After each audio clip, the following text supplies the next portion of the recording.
Bienvenidos, mi nombre es Lady Cárdenas, pertenezco a la Universidad Técnica Particular de Loja. Hoy hablaremos sobre el lóbulo occipital. Sabemos que nuestro cerebro se encuentra dividido en 4 lóbulos: el lóbulo frontal, el parietal, el lóbulo temporal y el lóbulo occipital. Hoy nos centraremos específicamente en el lóbulo occipital. El lóbulo occipital es una parte de la corteza cerebral, es decir, constituye una de las grandes estructuras que conforman la región más cortical, superior e icónica del cerebro humano. El lóbulo occipital es el centro del núcleo ortimáxico, central del sistema visual de la percepción. Esta estructura recibe información visual de diferentes áreas del cerebro. Se caracteriza por ser uno de los lóbulos más pequeños de la corteza. Este se encuentra localizado en la parte trasera del encéfalo, justo por encima de la nuca. Se encuentra dividido en 2 hemisferios cerebrales, por lo tanto, cada cerebro contiene un lóbulo occipital izquierdo y otro derecho, los cuales se encuentran separados por una estrecha cisura. Su estructura.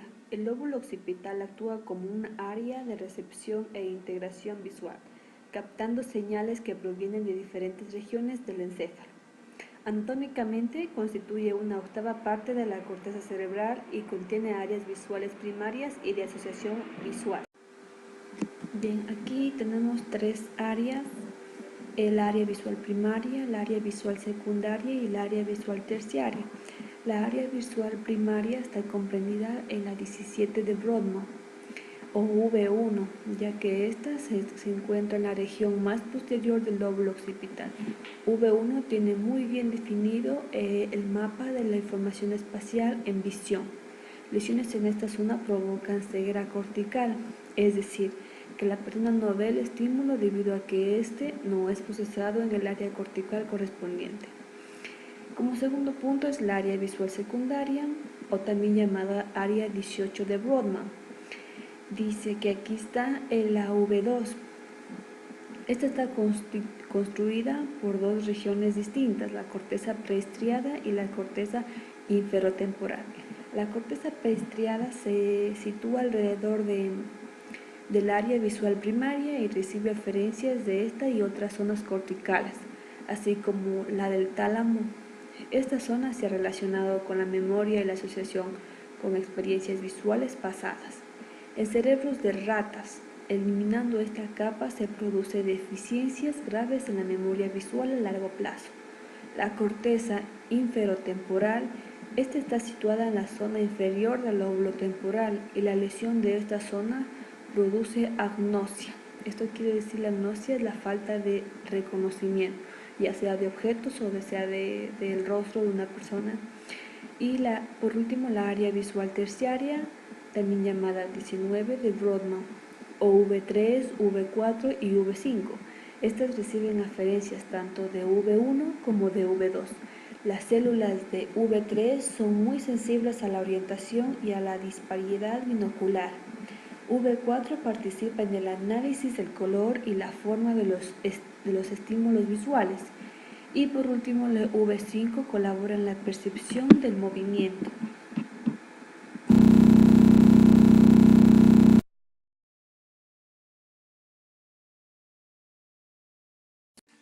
Como uno de los siguientes temas, veremos la teoría del funcionamiento. Lesiones en el área V3, V4 y V5 causan déficits específicos, en los cuales les hablaré ahora. Lesión en la V1 dice como que si estuvieran ciegas, pues derivan información de las demás regiones, aunque las vías aferentes aún pueden llegar hasta niveles superiores, a través del núcleo geniculado y V2, inconscientemente poder ver. Lesión en la V3 afecta percepción de la forma. En la percepción de la forma, o sea, no podemos reconocer un objeto, cómo está estructurado. En la lesión en la V4 solo sombras grises y no recuerdan los colores ni los pueden imaginar. Como la palabra los dije, no los pueden imaginar, así ellos hayan conocido o hayan tenido recuerdos anteriores, no los pueden volver a recordar, valga la redundancia. Lesión en la V5, incapacidad de percibir objetos en movimiento pero sí en reposo. Funciones visuales fuera del lóbulo occipital.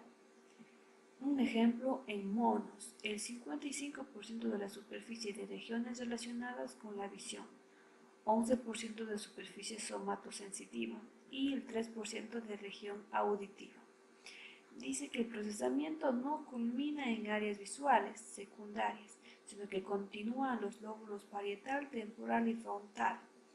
Como fenómenos visuales es la visión para la acción, acción para la visión, reconocimiento visual, espacio visual, atención visual. Funciones visuales fuera del lóbulo occipital. Visión para la acción, pues uno de los otros puntos que vamos a tocar. Procesamiento esto nos dice que es el procesamiento visual necesario para dirigir movimientos específicos, como es la forma de nuestra mano, la presión, movimientos de los ojos, cabeza y cuerpo, sensibilidad al movimiento del objeto. Puede estar localizado, la memoria, velocidad y de la forma. Bien, otro de los ítems es la teoría del funcionamiento. Acción para la visión. Estos procesan de arriba hacia abajo. El observador busca activamente solo parte del objeto y le presta atención selectiva. Eso nos quiere decir que los movimientos oculares no aleatorios nos llaman la atención en características importantes. Al ver un rostro, solo nos enfocamos en los ojos, boca o el lado izquierdo.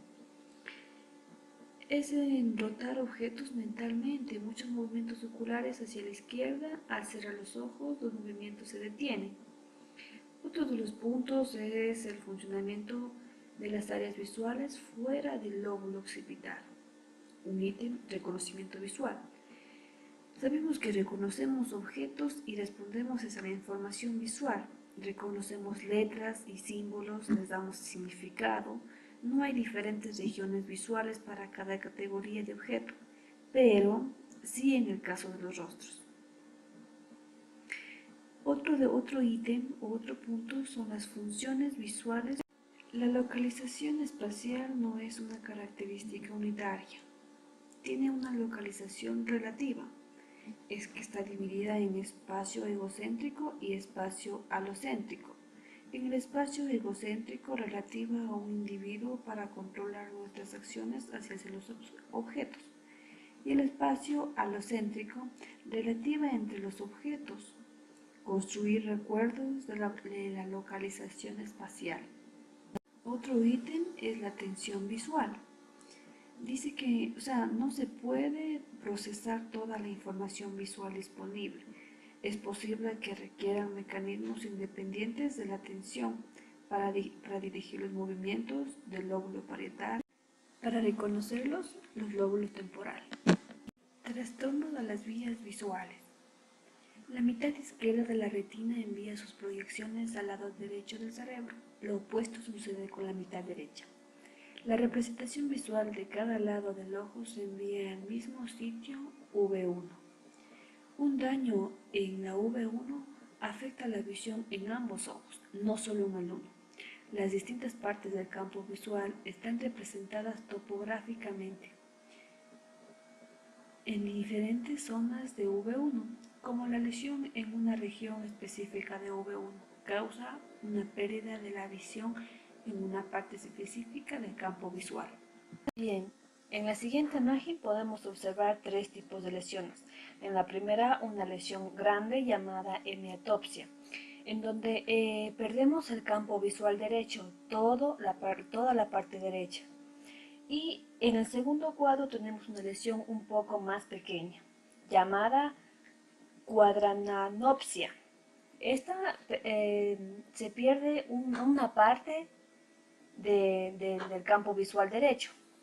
Y a comparación, y por último, una lesión mínima llamada escotoma, perdemos también una parte del campo visual derecho, pero en menor cantidad.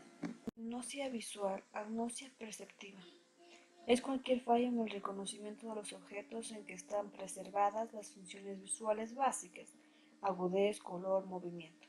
También como es la incapacidad de desarrollar una percepción de las estructuras de los objetos, ya que éstas no pueden reconocer ni copiar o unir formas sencillas. Simultagnosia percibe la forma básica del objeto, pero son incapaces de distinguir más de un objeto a la vez. Esto es el daño bilateral en los lóbulos occipitales. Y la agnosia asociativa es la incapacidad para reconocer un objeto a pesar de su aparente percepción. Pueden copiar un objeto, pero no identificarlo. Relacionan con la memoria. Otras agnosias visuales no son causadas por lesiones en la corriente dorsal, pero sí en la vía ventral.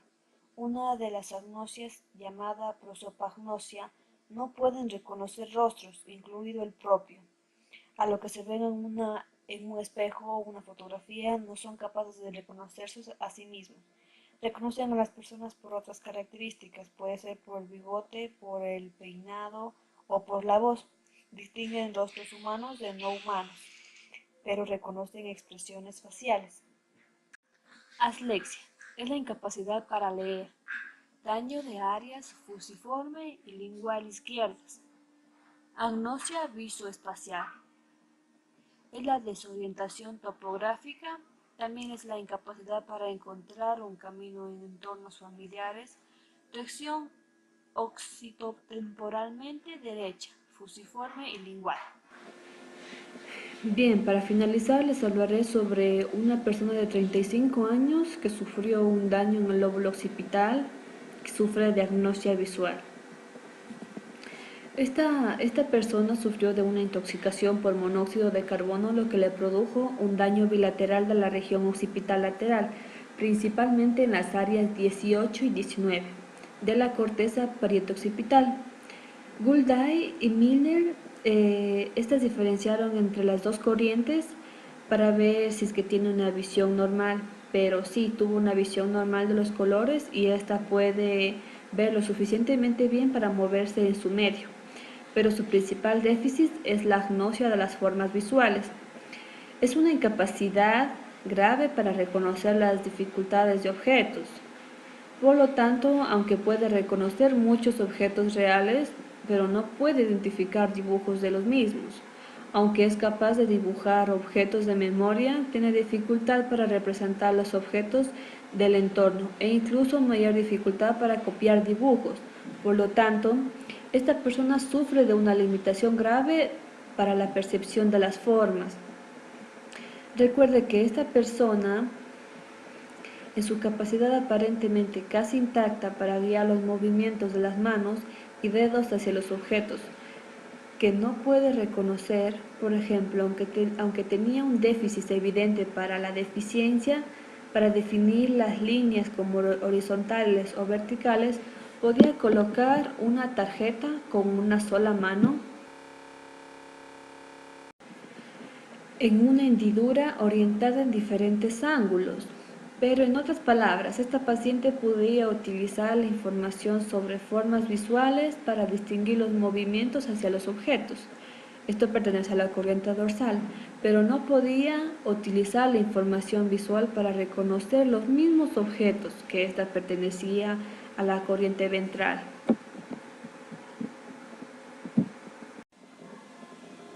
Bien, muchas gracias por su atención. Esto fue una explicación breve sobre el lóbulo occipital. Espero haberles zafado de algunas dudas que hayan tenido y solamente me quedaría decirles que tengan un lindo día. Gracias.